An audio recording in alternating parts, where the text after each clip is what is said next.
how close do you think we are then to a full global collapse? There are three possible outcomes that fall out of the mind map. One is global conflict. The other one is we end up in a new world order ruled by elites, or it's not currently not probable the way I see it. But if we manage to navigate all those perils, then we may end up coming out of all these issues in a second enlightenment. That's the way I see it.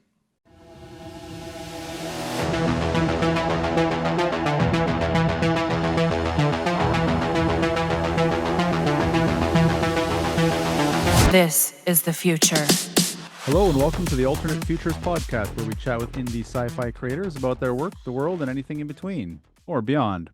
I'm your host, Edwin Rydberg, and today I'm here with John R. Carlos. Born in Madrid and raised in Perth, John is a retired Royal Australian Air Force Wing Commander who also holds several diplomas in management. Now a speculative fiction author who explores the intersection of technological legacy, existential defiance, and the quiet rebellions that stir beneath control, John writes from a place of principled realism with idealistic undertones. His work critiques authoritarianism, corporate overreach, and surveillance culture, while also questioning blind rebellion and utopian promises. Considering himself radically moderate, John is tired of ideological purity tests and is more interested in ethical clarity. His characters don't ask readers to pick a side, they ask them to wake up. Cue Rage Against the Machine. John R. Carlos, thanks for joining me today. Thanks, Edwin. Thanks for having me on your show. Royal Australian Air Force Wing Commander. I kind of got to start there. I'm starting to think I should have a panel of just former military that have been on my show, because I've had quite a number of people, and it'd be interesting to listen to your experiences. But you've had a 42-year career serving in a lot of places. I wonder if you could just sort of unpack that a little bit. How did you go into that direction, and what's some of the most interesting places you visited?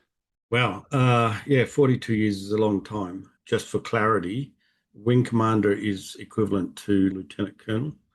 So, and it's taken me a while to get there, because I joined as an enlisted man and did 17 years going up through the ranks before I actually got my commission and went over to, as we call it, over to the dark side.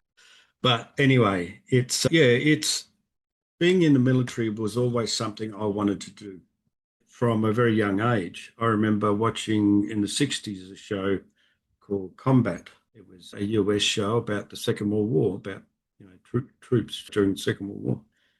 And I found that fascinating. From around that time, I always wanted to be in uniform.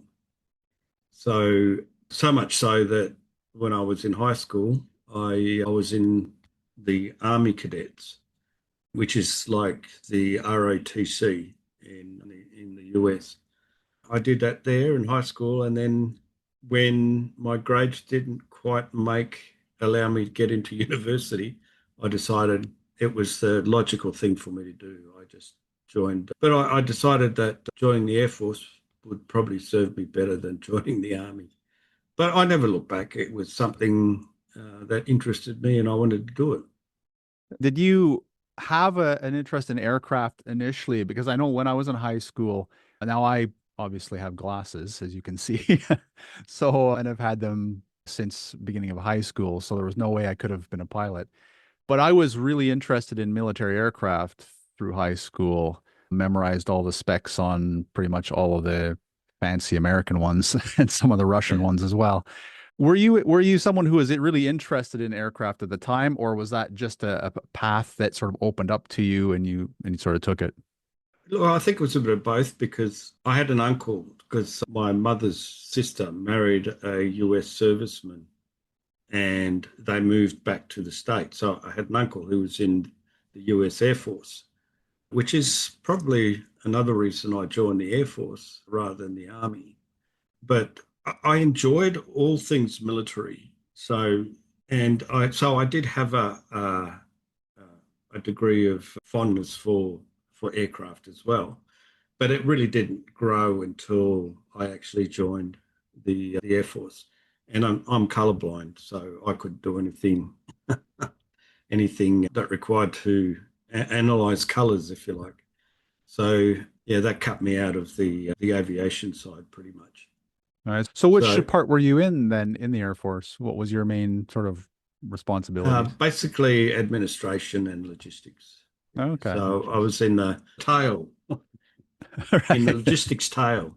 So, Interesting. but it's still, there's more than enough excitement in the tail to to make it exciting.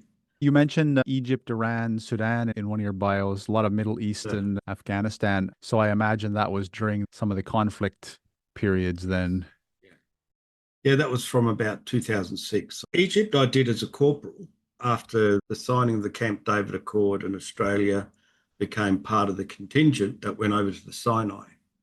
So I did that one very early on, but the others were more recent from about 2006. So I had several deployments over to the Middle East and Sudan. That's interesting because you seem to have gone over there just as I was leaving the area. Ah, That's okay. funny. I was actually in Israel during the second Gulf War, not for that reason, but Oh, it just okay. happened. Yeah. I happened to be there when it started. So yeah, Yeah. fun times. Yes, it would have been. Yeah, well, they're coming back, aren't they? But we'll probably get into some of that later. Yeah. The end of your bio brings to mind The Matrix, and that's which I did highlight with the Rage Against the Machine comment. But Right, and right. it's a movie that made that at least maybe started the journey for a lot of young people to contemplate sort of deeper layers to our reality that we take for granted. You say, for example, you're not pushing a platform, but you're interrogating systems, and that your characters ask people to wake up. And I think everyone sort of in this position has a point in their life where there's something that happens that makes you sort of start that wake up process. Now, for me, it was when I was over in Israel and in the Second Gulf War, because I knew people obviously in the IDF, and I realized quickly on that the mainstream media was lying essentially on certain things. So I was just wondering if you remember sort of what the process was for yourself that kind of led to that awakening. Was there a moment like that for you, or has it just been like Well, the last 10 years, or it's impossible to ignore? look, I think your experiences when you go on deployment, your experiences do tend to affect the way you think about certain things. And there was a particular event here in Australia that it was for me. It was like an example is I was minding my own business, and and because of whatever the noise was, I stuck my head out of the trench and basically got my head blown off. Right. It was that sort of awakening, and from that point on, I thought, wow, the world's going in a very. I mean, I'd already started writing the book, which is quite bizarre about the whole thing, the whole circumstance. But after this event, it really made me think more deeply about the characters and the way they behaved or they reacted to the scenes in the book. Right. Because yeah, that sounds like situations I've heard. Interesting thing, like I don't know where your political leanings are. And I'm not particularly going to ask, but it sounds like a story I've heard from a lot of men, sort of circumstantially, who let's say would have considered themselves classical liberal, as the term would be, so near left, I would say, Yeah, and thinking themselves, being good people, behaving well, doing what they're supposed to do, and all of a sudden something shifts in society, and you're getting attacked for things which yeah, used to be perfectly fine and actually meant you were a good person. yeah. And And that's exactly right. That's yeah, exactly the same circumstance that I went through. It was like, this one event changed the entire world. And as I said, as you announced, I've always been a moderate, and it was always dependent on policies that I voted for. But the political shift was so significant that there was no middle anymore, yeah, or the middle had been dragged way too far to one side. And that sort of left, I felt exposed. And from that point on, it changed my focus about many things. And it just happened really quickly, didn't it? Just all of a sudden you wake up one morning and like the whole world is shifted and you're kind of Absolutely. left somewhere and trying to figure out what's going on. Absolutely. I wanted to point out that this event that happened over here um, wasn't that long after COVID, because COVID in itself was a paralyzing moment, not just for me individually, but for the whole world. And that's when things started to change, I believe. Yeah, and possibly we'll get into a bit more of the issues around COVID because there are parallels within your book, which we Of should course. mention, Cryogenic Yeah. Dreams slash Awakening, the first book Yeah. of the trilogy. But I wanted to know then, so at what point did you start writing science fiction? Was that after you left the military or were you always interested during? I've always had a creative streak. When I was younger, I used to do a lot of drawing, a lot of crafting. But after joining the military, which requires a far more logical approach to problem solving, I sort of dropped it. It was always in the back of my mind, and I was always too busy to actually try and devote that a significant amount of time to writing. But it was during my years in the military, and as I became more adept at writing, business writing, that I started to seriously think about actually getting a story published. But it wasn't until after I retired that I really got the opportunity to. And that's where the story starts. And that happened just before COVID, actually, because it's important to know, and I'll say it now, that when I first looked at the setting for the story, it was always going to be a dystopian future. But I thought, what sort of dystopian future am I going to pick? And I thought, oh, I'll go with a pandemic. And that was before COVID hit. So there Prophetic, yeah. you go. So the world building after that seemed particularly real. That must have been an interesting experience Yeah, developing your yes, story while the pandemic was going on. yeah, Did it give yeah, you it a lot was. of fuel for the story?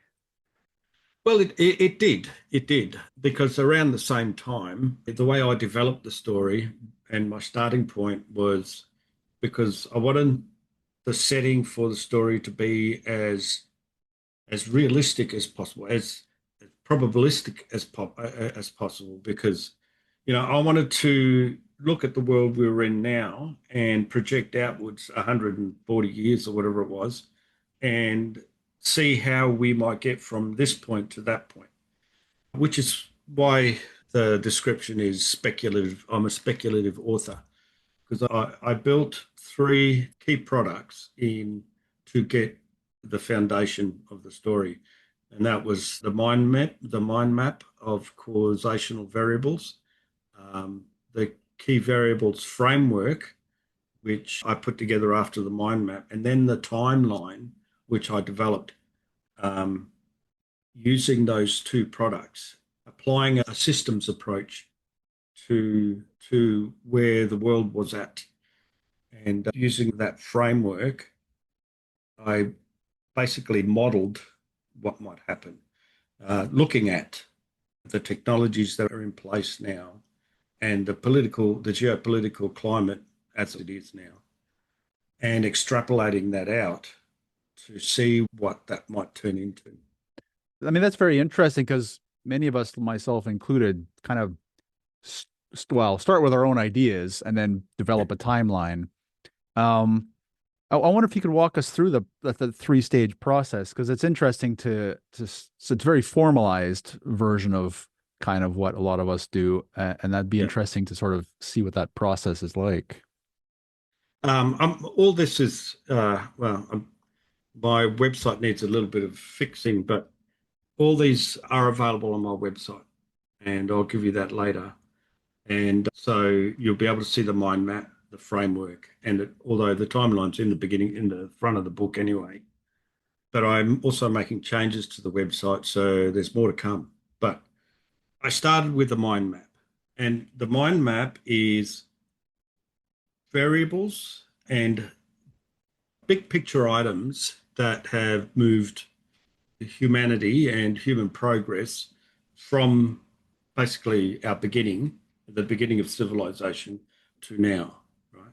So it's just a mind map, big balloons with big picture stuff in it that have caused or moved us to, or caused us to move in a certain direction. So basically starting with the big ideas and then brainstorming all the smaller and smaller stuff off each one, basically. Correct. Although I overlaid the mind map over our geopolitical circumstance and to put together the framework. So that's putting together some of those big picture items that are relevant to today, and so to come up with the grouping that form the framework. And that's from there using the mind map and then overlaying the framework over technology and politics, and asking fundamental questions about those technologies and those events, like, is it increasing, or is it, the extent of technology increasing in this field or decreasing, and if it's allowed to continue, to where will it get to? So there's sort of fundamental questions that I asked around forming the timeline, and some significant events sort of fell out of it by asking all those questions.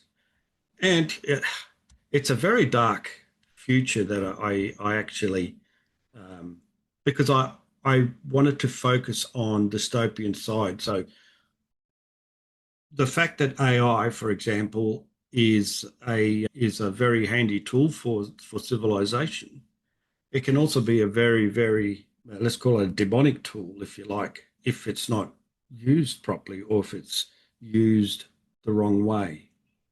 And so you have to ask all those very basic questions to get answers to that. And in those answers, it might align with a very dark. So, Right. and that's how I developed the timeline. Right. I mean, that's interesting because, I mean, yes, it's dark, but it definitely is plausible as more and more dystopian fiction seems to be, to the point where I'm starting to wonder if we need to rename the category because it's feeling more realistic than dystopian these days, which is frightening. Oh, yes. Yeah. You're absolutely right. So once you had the timeline and everything in place, how did you decide on the story itself and where to start with that process? The idea of cryonics, that comes from a long time ago. I actually had a bad dream years ago, probably 20 plus years ago, of this woman waking up in a cryostasis chamber, and she opens the door and she steps out into this dark room and starts walking away from the cryopod. Now, because it's a bad dream, at some point in that dream, I traded places with her, and I was looking at this, confronting this darkness heading our way, and there was these hands coming up from the floor, and they were trying to grab my legs, saying, "You do not belong. You do not belong." So it was a rather scary dream, but from the moment I woke up, I thought, I need to use this in a story somewhere. So I did, and that's how the story starts. But cryonics also is a metaphor in the story for not just for preservation of life, or it's about preserving the things that are important to us as a civilization. Marianne wakes. She's the lady that's the protagonist that's been preserved.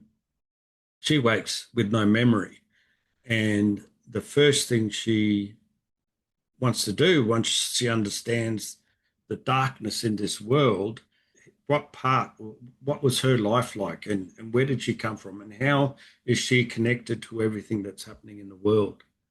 So that lends itself for the plot, a lot of the plot in the first book. Dreams are so powerful in inspiring stories. I had one myself around the same time when I started writing, which I haven't used yet, but I did sort of start building something around. But it's weird, like, so you had this dream, which you didn't seem to be in at first. And same with me. Like I had my dream was of a character, and it was actually a piece of technology as well. But I'm just wondering, like, these are weird dreams to just sort of spontaneously have. Do you ever wonder where they come from? Yes, I on one of the podcasts, one of the fellows actually tried to psychoanalyze the potential of the dream. And I mean, what he said was plausible. You know, it was about 20 years ago. So that was the first time I was starting to look at my retirement and what my future was going to look like. So that could very much have been part of the reasoning why my subconscious was reaching out like that. It's interesting. I mean, other people would have different perspectives, weren't they? Yes, of course. How long did it take you to put together this story then? And when did you decide you were going to publish it? Right. So the first part was I wanted to get myself, after I retired, or just before I retired, I wanted to get myself in the right headspace because, as I was saying before, in the military, you have to think very logically and very concisely. So I wanted to make sure I was ready creatively. So I actually did some courses, which helped me a great deal just to get my head in the right space. One of the courses I did is going through the first draft with a potential writer. So you go through the first draft of a potential story. And so I started using the idea for Cryonic Dreams, which actually helped a lot because I had a tutor that helped me with some of the early stuff I was writing to make sure that I was using the potential that the story had. So, and that helped me a lot. But I'm sure you know that when you write a story, you have to be prepared to rewrite and rewrite and rewrite because you don't always get it right the first time. So there's been 3 or 4 different versions since then. And along the way, it went from 1 book to 2 books to 3 books. The first part of that was when I spoke to the editor who was trying to shorten the story that I had produced. And I said, look, I can't cut anymore because you're now cutting into the core themes and the core elements that thread throughout the book, the trilogy, or the book as it was. And then she said, well, make it 2 books. And so that's when I split it into 2. But there was so much more story to tell because when you read part 2, you will see that it has an ending of sorts, right? And that was the marker for the end of the original story. But there was so much more to be said and so many more threads that link back to this past that frames this dystopian future, which is actually our potential future. Then I wanted to write another story to bring that all together, which is when I decided that it needed to be a trilogy. So it is going to be a trilogy, and do you see any spin-offs coming beyond that, or is it sort of fixed as a trilogy at the moment? I haven't, because I've put a whole bunch of canon and lore around this Cryonic Dreams, the Cryonic Dreams universe. If you go to my website, you'll see a lot of writing. It's a breakdown of many events, the sort of things that are occurring between now and when the story is set. So there is so much possibility for additional stories, a lot more. So I haven't thought at this point that I want to write more. I just want to write the 3 books, but there is potential for more, and I might consider that in the future.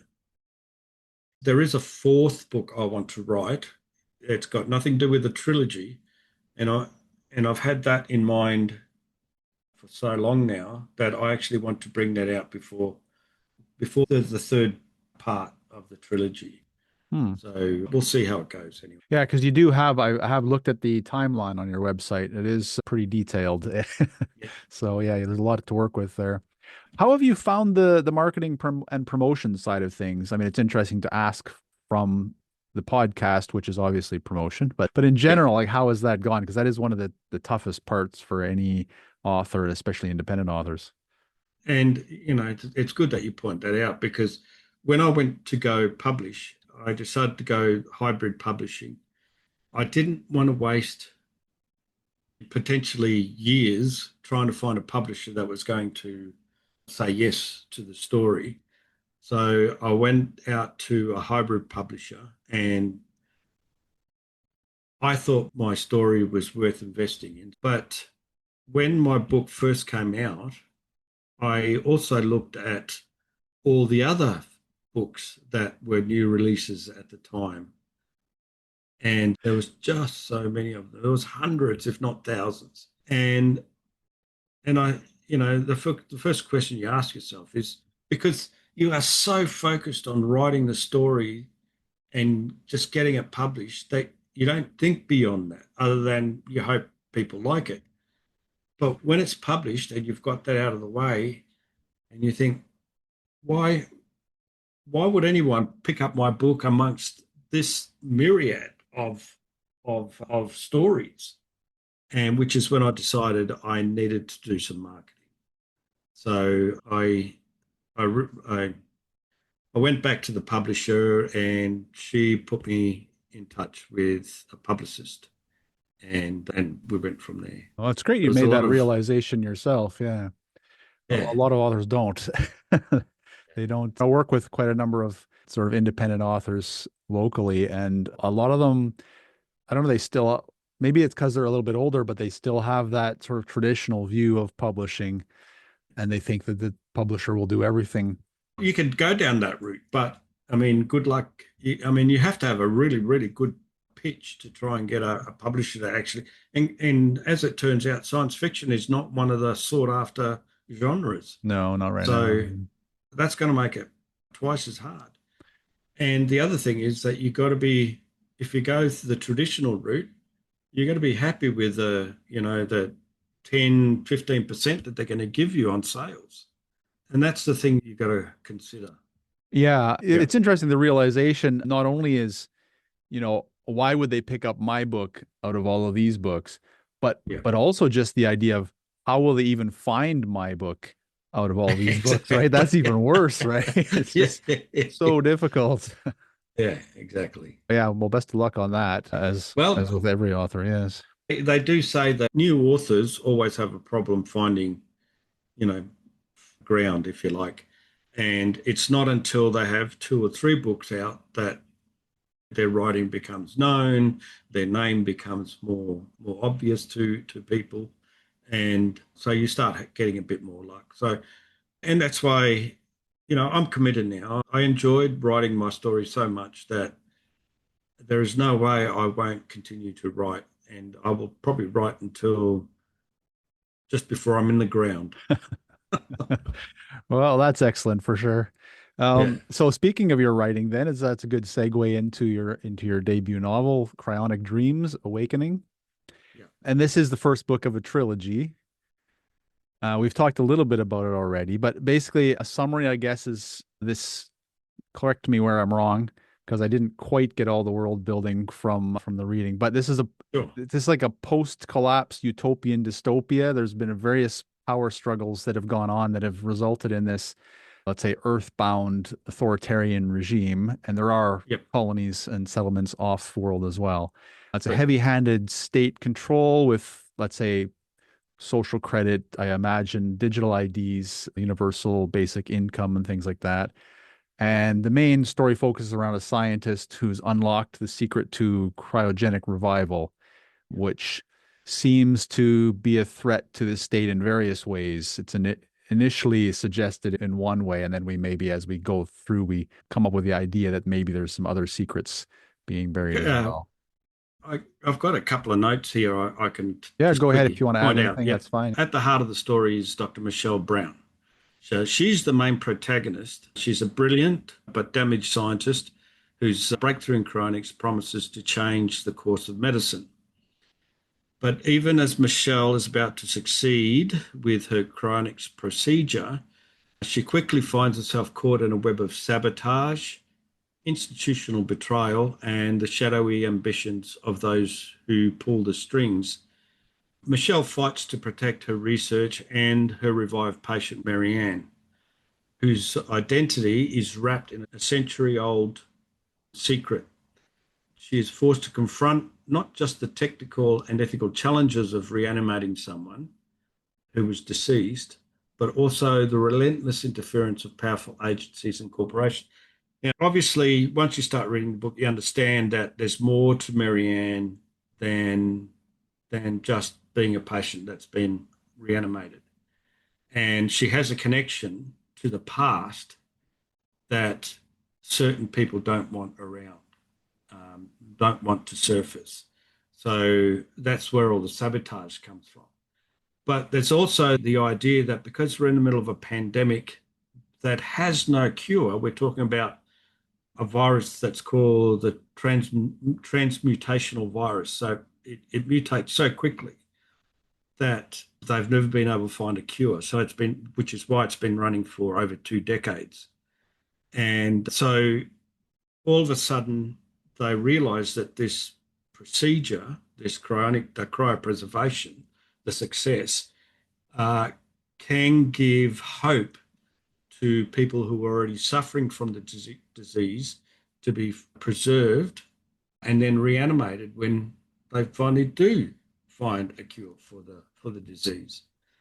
So, and the organization that controls everything, because they've become this bureaucracy about making sure that there is no contamination, no possibility of contamination. They don't like the idea of losing control of people who are contaminated. So they shut it down very quickly. And they're the sorts of things that happen early on in the story, reasonably early on anyway. And the rest of the part of the first book is about trying to work out where Marianne, how she fits into this big picture. And there's a lot of exciting events happen along the way.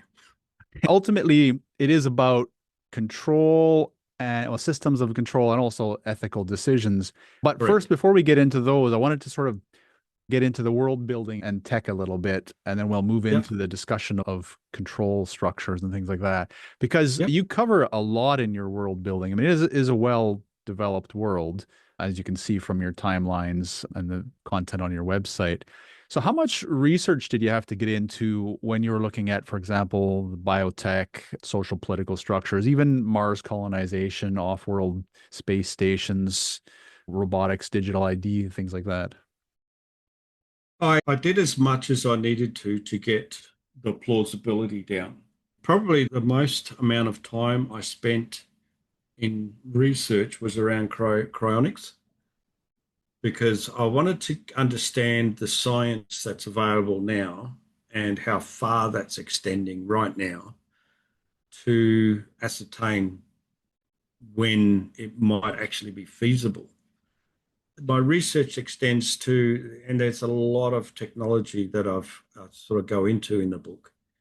And I've looked at many aspects of all of it: artificial intelligence, robotics, and there's so much information out there. It doesn't take long to get an idea of where we are at and what the general understanding and or theories are, that how our future is going to change because of those technologies. Well, curious on a few things. Did you throw some fun stuff out there as well? Like there was some interesting ideas on when they were going to space on the types of engines in the rockets and things like that. I looked at what other authors had used, as well as the science. Now, for the rocket engine they use at the end of the story, the Galileo, that's a fusion drive engine. So, and many authors have already used fusion drive engines as a possibility. Yeah, I think I was thinking of the shuttle up to the station. Oh, okay. A couple types of engine on that one. I used the idea of two types of technologies in one system to get shuttles to and from Earth. So to get the shuttle from land out to the ionosphere, I used electric engines and the idea of electric engines. And from there, I used aerospike thermal engines, the way rockets basically work now, but using a more advanced engine type. And that was to push it into escape velocity so that they could get to the artificial gravity station. Do you think, I mean, you come from a bit of a background where you might have had more experience than many people on this. What are your thoughts on sort of the future of propulsion, especially going from ground level to near Earth, well, low Earth orbit? Is it has to change? I mean, we have the rocket propulsion right now, commonly, chemical propulsion. Well, it feels like it has to change. Is there something you're aware of that could maybe make that more interesting? Probably no more than anybody else. No? Okay. I think the next logical step is nuclear engines, and whether they use those just to reach escape velocity, so from point of departure to to get to orbit, whether they use it all in one go or whether they use two types. I just latched onto the idea of using a clean energy system for the bottom half of the journey, and then using the dirtier version to get us to escape velocity, because electric engines, I don't think, are going to be able to give us the energy we need to approach escape velocity. Right. I really cannot say with any certainty. There are always improvements being made on battery densities and their capacity to hold energy. So I have no doubt that in the future, we will have possibly electric engines for aircraft. But I think that's still a way off. For launching rockets, do you think there's any future in like the sling or Gauss technologies, the Grail technologies, or is that too? I mean, they're pretty harsh for humans, so I'm just wondering, acceleration wise.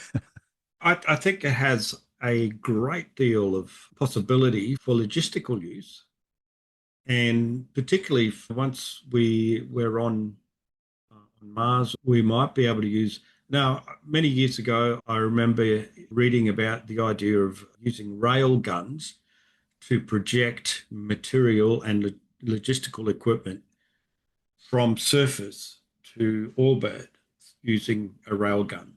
So these slingshot ideas might work very much the same. So for equipment and other materials, absolutely 100%. It might make it far more economic than using rockets. As for people, I don't know. I didn't look into that technology because it's all very infant at the moment. And given the frailty of the human body, as you suggested, I didn't go down that path. Right. But it doesn't mean that it's not going to be a possibility at some point in the future. Yeah, I guess I think we're in an exploratory phase again, it depends again, as your book is all about power structures. It depends on what the powers want to focus on, ultimately, doesn't it? Absolutely. One more tech question before we get into the powers. I was just curious how much you looked into cryogenics then, because you in your story, you do focus on a kind of nanotech revival system, which is sexy for science fiction. But I'm wondering sort of well, first of all, I guess, what, in your opinion, what's the status of cryogenics currently? Is it feasible? And are we anywhere near a possibility of developing some kind of revival system? I think it's a matter of when, not if. We will get there. I have absolutely no doubt. The technology now is at a point where they understand a fair amount. The problem when you freeze something is that the vitrification actually damages sensitive cell structures, because it expands the fluid inside the cells and it just destroys the cell. So the idea is to stop that from happening. So even now, they're using some of the tests that they've done and I read about is they will put the organism under pressure and they will infuse it with a gas. And they use noble gases, and xenon seems to be a preferred gas. So they pump this into the organism, and what that does is it creates like a matrix around the cells, and it stops the fluid from actually expanding. So if you looked at somebody that was frozen using this process, they wouldn't have that shiny sort of icy appearance that you see on most frozen foods, right?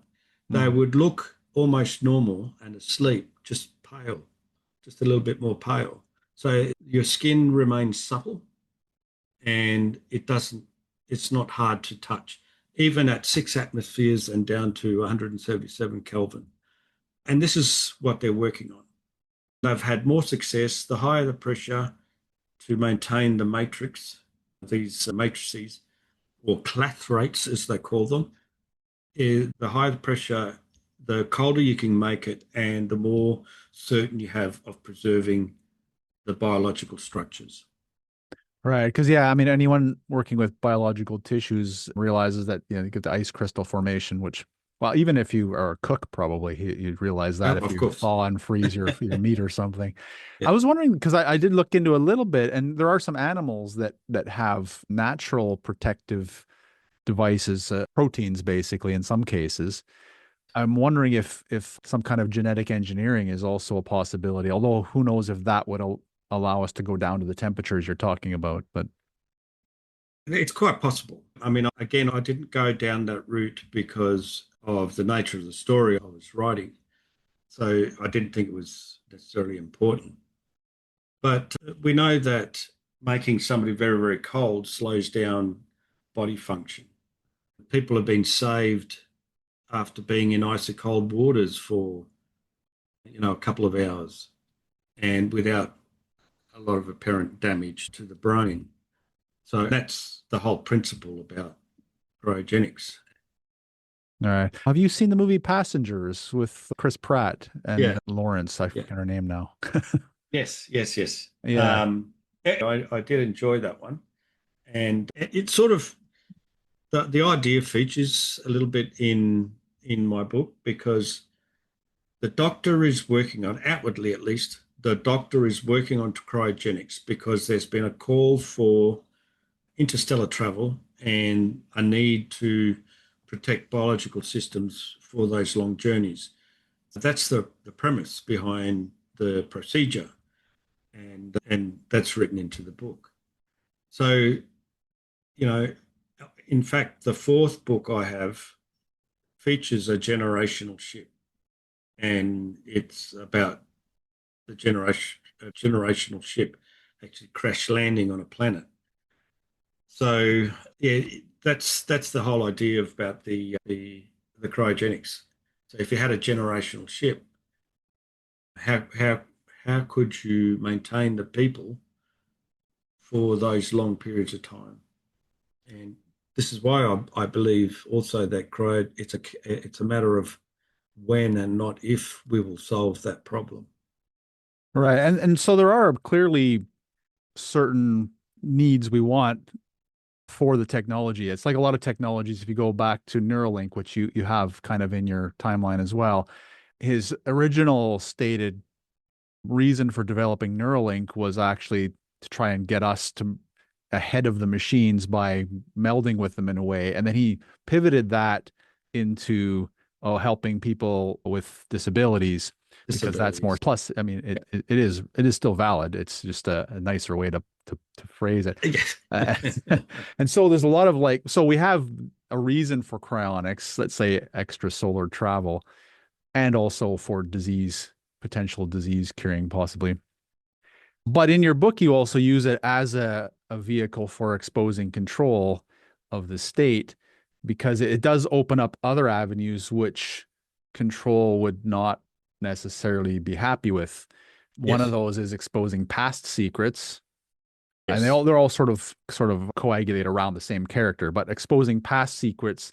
And then also the lack of, like, clearly there's a lot of longevity work going on right now, and the rich and powerful have companies that are not really spoken of too loudly, but that help them potentially stay young. We'll see what's going on with that. It's partial. I think in your part of the Well, world, there's a little bit of that. It's been not in Australia, but in Southeast Asian area, yeah. Indonesia. So I actually look at that in cynically, I look at that in the timeline where, you know, in the timeline, I cure cancer at some point. I also find life extension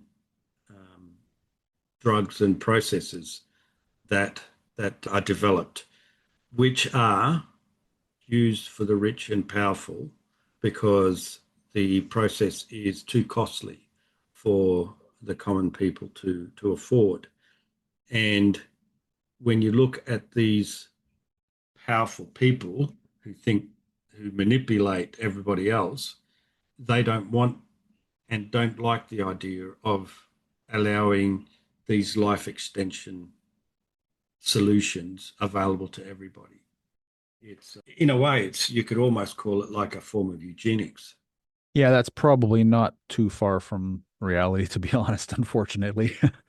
So I mean, there are costs to a lot of these things, and so you can argue there's some justification, but at the same time, I mean, a lot of pharmaceuticals for that might be beneficial, you have to wonder, are they intentionally overpriced in order to either make money for big pharma, but also to keep them away from certain people potentially. Well, I'll be even more cynical than that. If you develop a solution or a cure for something, what the mindset of these people is they want to exploit it for whatever they can get out of it.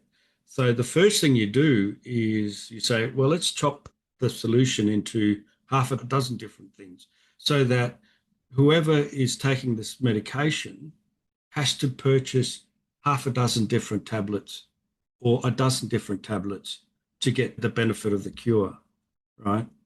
Or potential cure. So, and that's what I believe these people do.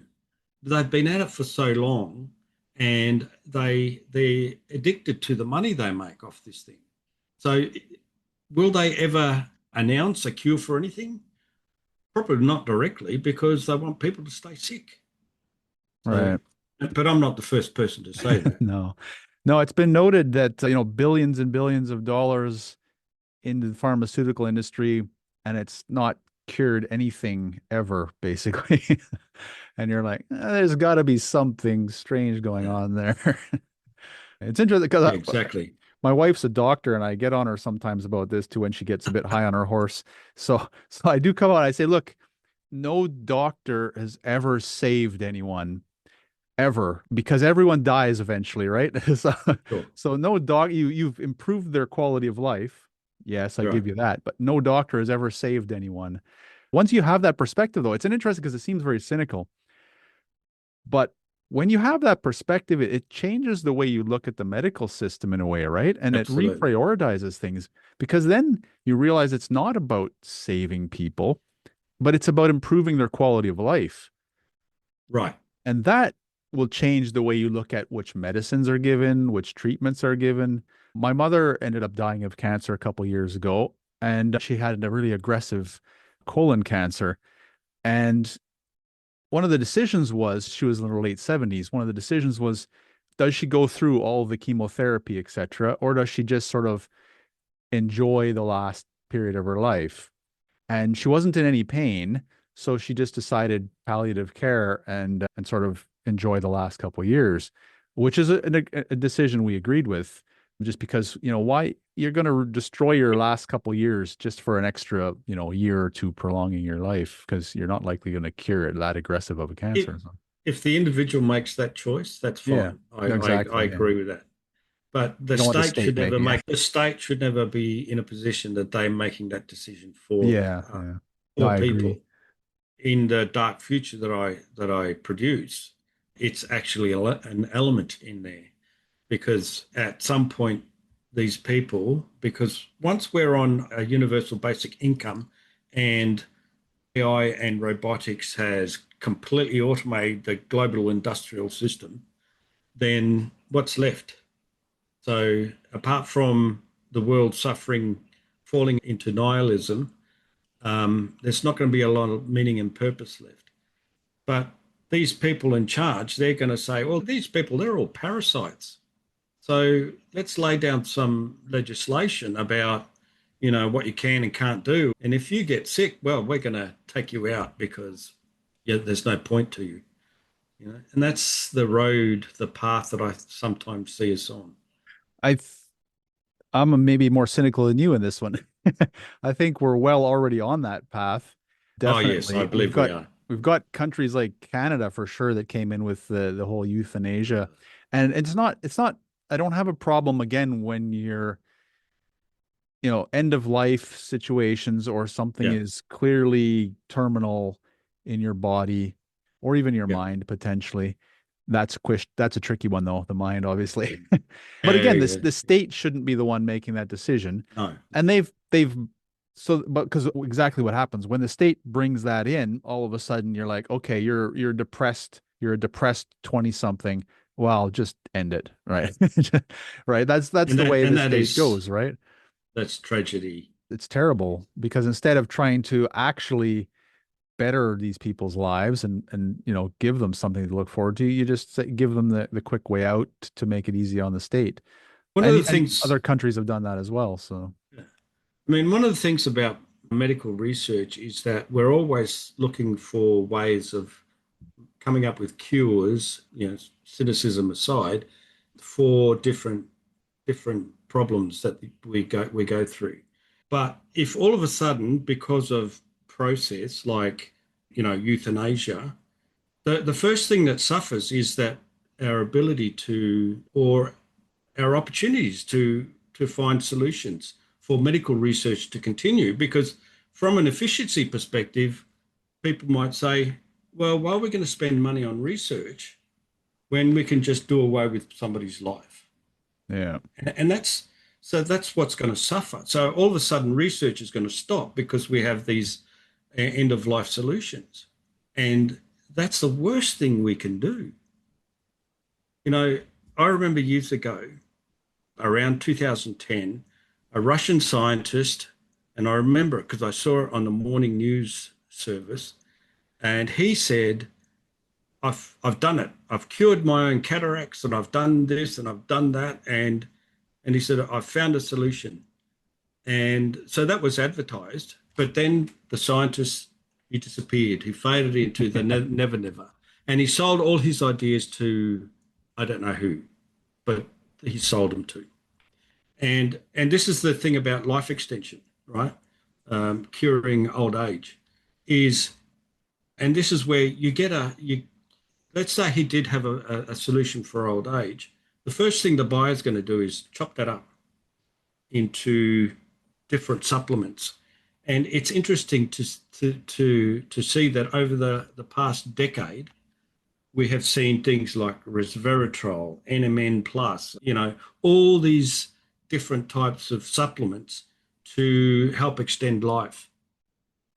What if there was only one solution and you could do it with one pill and get all the benefit and make you live, 50 years more than you otherwise would? I always found it interesting that he was out there and he was so adamant that he had a solution, and then poof, Yeah. disappeared. There's been a few things like that. Some I think in the car industry as well. The weirdest thing that happens is, yeah, they disappear often after selling it to big companies or something. And then, you wait, it goes underground, quiet for 5, 10, 20 years. And then if it resurfaces, oh, it's conspiracy theory, right? That's the next thing, right? And it's Yeah. discredited. So who knows what the heck the reality is. Yeah. Oh, that's right. That's exactly right. So what you were saying earlier regarding euthanasia and then the UBI is going to be really something interesting because it's almost like a self-fulfilling prophecy of the powerful, right? They Yeah. we saw sort of around 10 years ago, definitely 5 years ago with COVID, that they just kind of have been throwing out any pretense of pretending to be responsible to the people. And they've just sort of taken charge now. And again, with Agenda 2030, it's kind of coming to a head pretty soon. We'll see where that leads. But Yeah. the policies they're enacting are creating situations which allow them to enact more policies, right? Because exactly Yes. what you say, right? They'll dumb down the population, let's say with AI, and then they say, oh, we have to take care of the population as if they're children. And then you get rid of a lot of the jobs and you have to bring in UBI because how do you support them? And then, well, okay, so we're now supporting those people. So we have a right to manage them. It's one of the issues I've had with socialist countries. If you have social health care, the state, in a way, has a responsibility to the taxpayers to create laws governing how you live in order to reduce the stress on that system, right? And it sort of all feeds back, doesn't it? So it's this control loop that just allows them to take more and more control. And the path we are on takes us directly to that. Exactly. Yeah. And you can almost see it coming. You did say 2030 and, open borders. It's all about control. I called the open borders thing a demographic broom because you gotta stop and think about what these people are thinking. Why would you allow the most disruptive culture on the planet into your civilization? Yeah. Why? It's insane, right? There can only be one answer. You're either totally stupid, right? Or you have an agenda. And that is the demographic broom, because we know that that's what happens.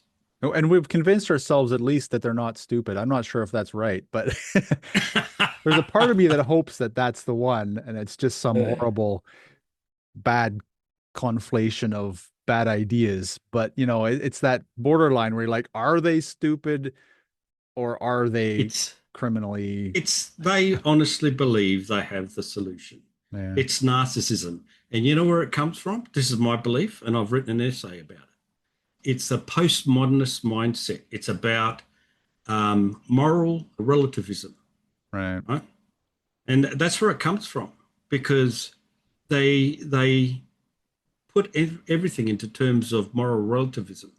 And because they're holding all the purse strings and all the power, they think they have the solution. Narcissism takes over. Yeah, I've come to the conclusion, I mean, against my will, perhaps, that it is intentional. I've been trying to sort of balance out whether it is or not. But the way that Europe especially is going after the wars, which we're not going to get into wars much because I think we're running near the end of our time. But the way they're like, Europe is where it's all really coming to an obvious head. And this demographic broom, as you're suggesting, so it's a good term for it. You've destroyed the idea of nationalism. You've destroyed the idea of sort of the strong male protector, and you've destroyed the idea of borders, and yet you still want to use all of these to inspire people to go into fight a war that doesn't really actually have any meaning. And you're just like, how? And so they can't convince people anymore, so they have to conscript them now, and they're going to try and conscript them in to go throw them into this meat grinder, basically. This is a strategy. It is to take away the focus on what's going on and to hasten the disruption to nationalism and populism. That's what they're doing it for. And I think they're doing it on purpose. I think that's actually a good segue into the big questions. So I think we'll switch into the big questions here, the last two, and we'll end with these two questions. The first one is, how close do you think we are then to a full global collapse? Go to my mind map. There are three possible outcomes that fall out of the mind map. One is global conflict. The other one is we end up in a new world order ruled by elites, or it's not currently not probable the way I see it, but if we manage to navigate all those perils, then we may end up coming out of all these issues in a second enlightenment. That's the way I see it. So that'll be the next question once we finish this question. Okay. Speaking on the first two parts, because for me, they almost seem to lead one into the other. I keep writing every once in a while on social media, probably like every 5 years, like Brave New World, 1984, okay, elites, these are meant to be cautionary tales, not roadmaps, right?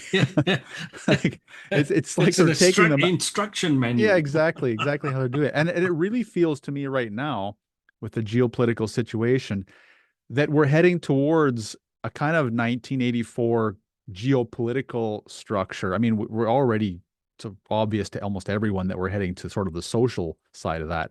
But the geopolitical structure of, let's say, three entities in a forever war, more or less manipulated however the powers want it to be manipulated. And it feels like that perhaps is at least the first stage, perhaps maybe before we get to the second stage, which would be the other one you mentioned. Yeah. Well, as you might know from the timeline that I created, the future that I've written is based on us ending up with a global new world order, which controls everything through AI and automation and robotics. And the people basically are useless. They're peasants. And there is a term these days, it's called the neo-feudalism, I think it is. And that's all we are. We've been reverted to peasants. Yeah, I use techno-feudalism, but it's the same thing, basically. Same thing, yeah. Yeah. So, and that's the future that I can see coming. But quite easily, it could be a global war, a horrible global war that could devastate the entire planet. If there was war, I think it would be purposely enacted, I believe, because those people that would support it think that they would end up with the control they want as a result of that war. They would change the face of the planet. There will be a new world order as a result of that war. So they would hedge their bets on them getting the control they want as a result of it. And that's quite possible. But that's not the future I wrote about. I wrote about a global new world order. And so I think we have to be wary. I hope we don't go down this. I hope we manage to wake up and see the darkness that's ahead of us if we continue down this path. We need to wake up. Yeah, I see it as, like I mentioned, the forever war, but it's like walking on a knife edge geopolitically because, as you mentioned, I would actually see it as the three sides being more or less balanced. But I could see your point. Like if one side, one entity suddenly believes that it can seize entire control, it could, start the whole thing as a hot war globally, which is obviously a very dangerous threat. So your comment leads us into the second question here, which is, and many of us can see a potential path, but what would it take for us to return to a better place with humanity? Because I think it's not easy, but it is visible. But it would take, I think, some effort. The simplest way I can put it is, let's get our classical center back. We need to find our balance again. We're in the process of the pendulum swinging wildly from side to side. And it wasn't conservatives that started it, by the way. And I see what's happening in the States now, and I can see the pendulum trying to swing back the other way to return things to a more classical scenario. But I don't know if we've already gone beyond the point where we can actually achieve it, because there's so many people that have been caught up by this relativism that their morality has been turned upside down, as I'm sure you're aware. That's very bizarre, yeah. And they believe what they do is absolutely correct. And they believe that the Western civilization needs to collapse so that they can move forward and create a new world. These people, they're just completely captured. And I don't know that you're going to actually wake these people up in time to reverse our direction. So the pendulum is a useful metaphor, but unfortunately with pendulums, the further they swing out one side, the further they swing back the other side. And that is where we have to be very careful if Right. we swing back the other way. We're at a weird position now because you can see it. Like I follow, like America is really the sort of obvious one to follow, I think, for this. And I do see it swinging back as well. And I am worried a little bit that it's going to swing back too far. But at the same point, it's like the other side is now holding on to the pendulum in a way, right? Absolutely, they want It's to, this like tug of war over the pendulum. It's like nothing before. Usually the pendulum just goes back and forth and back and forth. And now it's like this war over the pendulum. I might just add that, the rest of the world has seen what the West is going through. And honestly, I think that they think that we in the West are absolutely bonkers and crazy. And they're probably right. Some of the notions, which is why they've closed themselves off. You might hear of the terms multipolar world and multipolar civilizational world.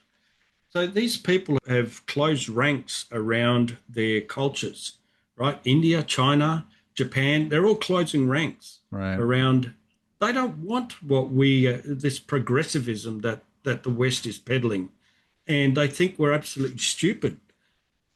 But what they are doing is uniting to get the best they can out of a collapsing West. So this is where we're at.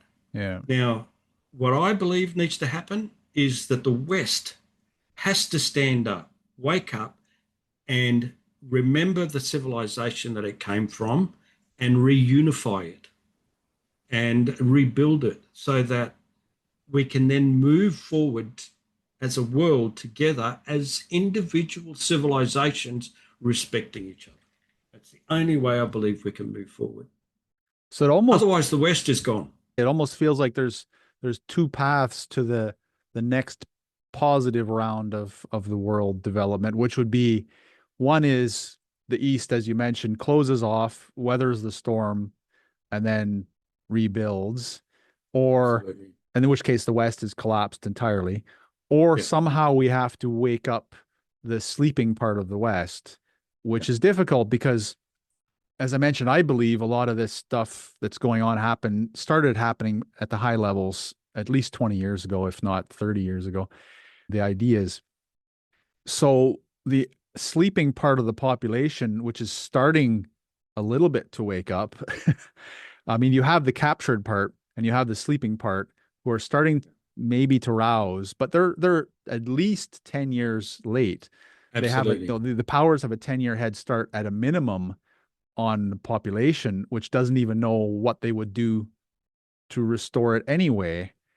At the moment, the way I see it, the US is the only country that has actually found a foothold to try and regain what we've lost. Right.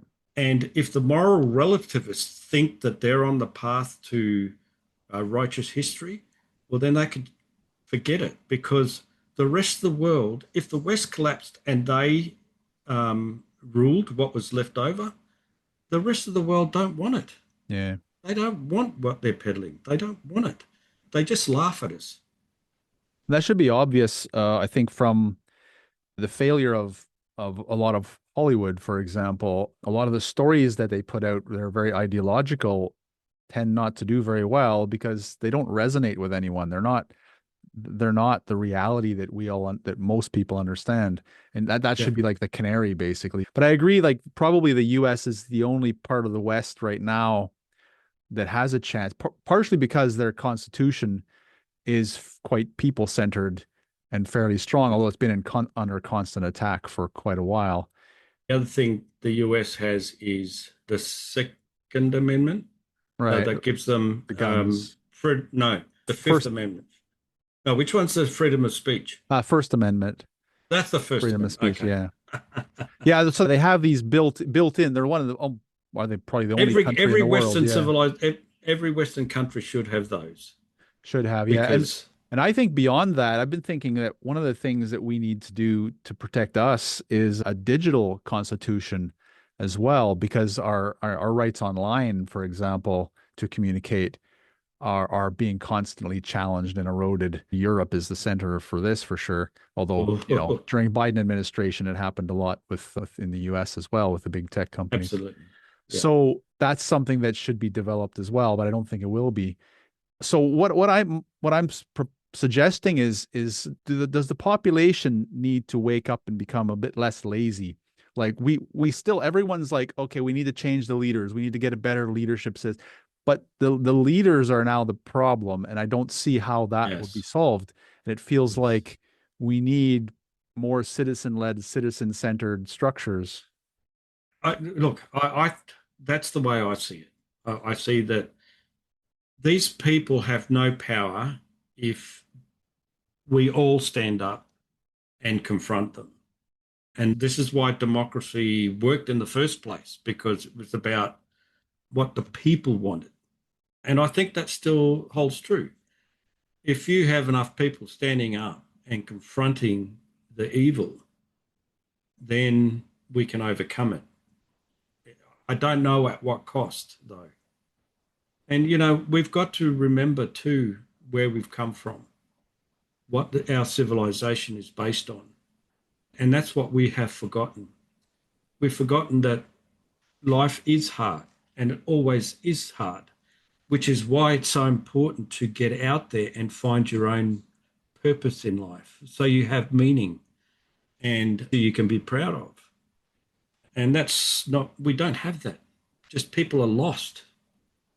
They're just mindless souls. We have to rediscover our like I say, our purpose, our identity, and our reason for continuing. Our connection to the past and our dreams for the future, basically, don't we? Exactly. Yeah. I made a note, and I wouldn't mind using just a closing remark from my perspective.